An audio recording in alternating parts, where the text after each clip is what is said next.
मांसल कुक्कुटपालन व्यवसायात सध्या चांगला रोजगार प्राप्त होतोय।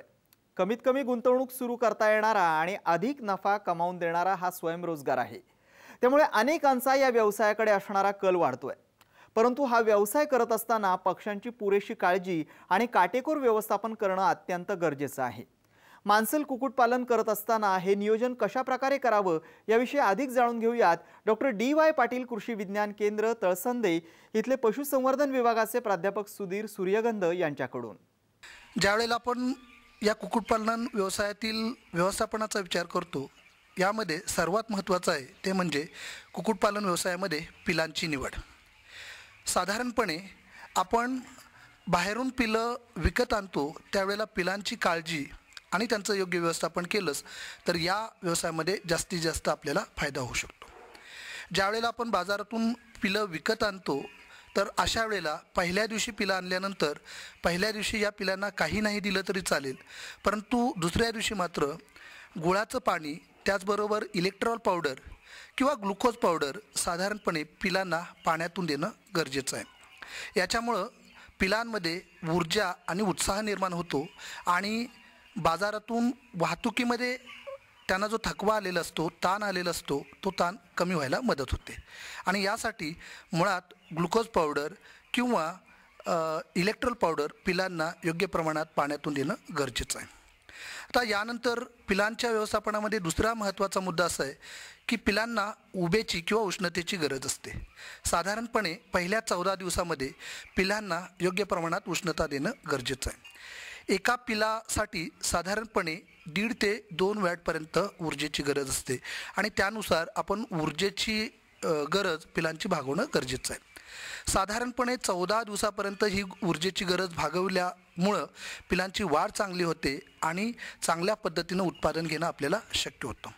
आता ज्या कोंबडीचं आपण अंड्यांची उबवणूक ज्यावेळेला आपण घरी करतो, कोंबडीच्याद्वारे करतो, अशा पिलांना ऊब देण्याची फारशी गरज नसते, कारण अशी ऊब कोंबडी स्वतःच तिच्या पिलांना देते।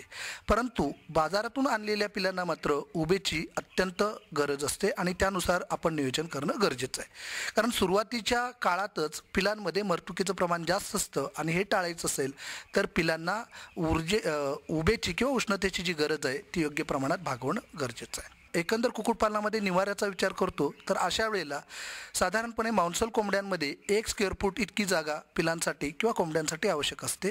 त्यानुसार शेडचं आपलं नियोजन असणं गरजेचं आहे।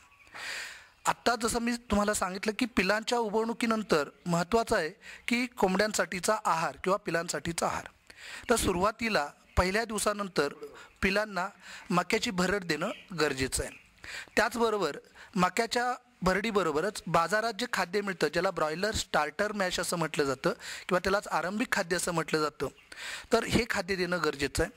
आता हे साधारणपणे पहिल्या 14 दिवसापर्यंत प्री स्टार्टर हे खाद्य देणं गरजेचं आहे आणि त्यानंतर 14 दिवसांपासून ते अगदी 22व्या ते 25व्या दिवसापर्यंत ब्रॉयलर स्टार्टर मॅश देणं गरजेचं आहे आणि साधारणपणे 24-25 दिवसानंतर तो पक्षी बाजारात विक्रीला जाईपर्यंत त्याला ब्रॉयलर फिनिशर मॅश देणं गरजेचं आहे। आता ज्यावेळेला आपण घरगुती पद्धतीनं देशी किंवा गावठी पक्षीपालन करतो आणि ज्यावेळेला आपल्याकडे 100-200 पक्षी असतात तर अशा वेळेला बाजारातून विकत खाद्य आणून दिलं तरी देखील ते जास्तीत जास्त फायद्याचं ठरतं आणि त्यासाठी broiler pre starter, broiler starter mash आणि ब्रॉयलर फिनिशर मॅश यांचा योग्य प्रमाणात अवलंब करणं गरजेचं आहे। आता याचबरोबरीनं ब्रॉयलर स्टार्टर मॅशमध्ये काय असतं तर साधारणपणे त्याच्यामध्ये 24% प्रथिनांचं प्रमाण असतं आणि ब्रॉयलर फिनिशर मॅशमध्ये साधारणपणे 20% प्रथिनांचं प्रमाण असतं। त्याचबरोबर ऊर्जेची जी गरज पक्ष्यांना आहे ती गरज या स्टार्टर मॅश आणि फिनिशर मॅशमधून साधारणपणे मिळू शकते आणि म्हणून हे बाजारातलं खाद्य योग्य प्रतीचं खाद्य पिलांना आणि कोंबड्यांना देणं अत्यंत गरजेचं आहे। आता आहार व्यवस्थापनामध्ये दुसरी एक महत्त्वाची गोष्ट राहते की फक्त आहार देऊन उपयोगाचं नसतं, आहाराबरोबर स्वच्छ आणि मुबलक पाण्याचा पुरवठा पक्ष्यांना किंवा कोंबड्यांना होईल याची देखील काळजी घेणं गरजेचं असतं। कारण पाण्यामधून बऱ्याच रोगांना कोंबड्या बळी पडत असतात आणि म्हणून हे पाणी चांगल्या प्रकारे देणं, स्वच्छ मुबलक पाणी देणं हे देखील अत्यंत महत्त्वाचं आहे।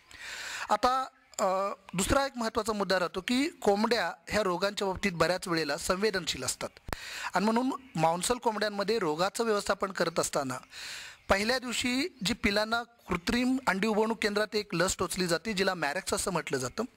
त्यानंतर आणल्यानंतर पहिल्या आठवड्यामध्ये लासोटा नावाची जी लस आहे ती लासोटा लस डोळ्यातून देणं गरजेचं आहे.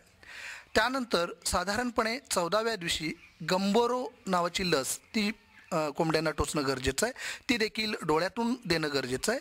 आणि तिसरी जी लस आहे ती लासोटा ती 21व्या दिवशी पिलांना कोंबड्यांना देणं गरजेचं आहे, जेणेकरून ह्या ज्या लसी आहेत ह्या मांसल कोंबड्यांसाठी अत्यंत महत्त्वाच्या आहेत. आणि या जर लसी दिल्या तर शक्यतो रोगप्रतिकारक शक्ती कोंबड्यांमध्ये चांगल्या प्रकारे येते आणि रोगांपासून बचाव करता येतो.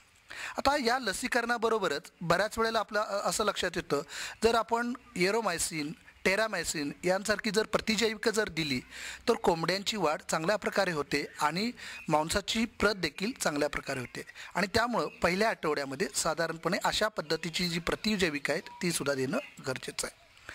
या व्यतिरिक्त साधारणपणे जर कोंबड्यांना गरज वाटली तर सर्दीचं बाजारात उपलब्ध असणारं एखादं औषध स्वस्त जे आहे असं जर दिलं तरी देखील कोंबड्यांमधली सर्दी निघून जाऊ शकते आणि पक्षी चांगल्या प्रकारे वाढतो. पक्षी किंवा पिलं येण्यापूर्वी पक्षीघराची स्वच्छता अत्यंत महत्त्वाची आहे. त्यासाठी बाजारात जो चुना मिळतो त्या चुन्याचं द्रावण करून त्याचबरोबर त्या द्रावणामध्ये फॉर्मॅलिन टाकून जे जंतुनाशक आहे पक्षीघराची स्वच्छता करणं गरजेचं आहे. पक्षीघर रंगवून घेणं गरजेचं आहे, जेणेकरून पक्षीघराचं पूर्णपणे निर्जंतुकीकरण होतं आणि कोणत्याही प्रकारच्या रोगराईपासून पक्ष्यांना आपल्याला अटकाव करता येतो किंवा पक्ष्याचं संरक्षण करता येतं. आता दुसरा एक भाग असा आहे की ज्यावेळेला आपण खाद्य आणि पाणी देण्याचा पक्ष्यांसाठी विचार करतो त्यावेळेला विशेषतः ज्यावेळेला कंत्राटी पद्धतीचं कुक्कुटपालन आहे त्यावेळेला अशा प्रकारची भांडी आपणाला द्यावीच लागतात. परंतु ज्यावेळेला आपण 150 किंवा 200 पक्षी पाळतो तर अशा वेळेला देखील बाजारातून सुरुवातीच्या साधारणपणे पहिल्या 10-15 दिवसामध्ये चीक वॉटरर किंवा चीक ड्रिंकर असं म्हटलं जातं किंवा त्याला पिलांचं पाण्याचं भांडं असं म्हटलं जातं. हे भांडं बाजारात 100 रुपयांपर्यंत मिळतं. त्या भांड्याची व्यवस्था केली तर पाणी योग्य प्रकारे देता येतं.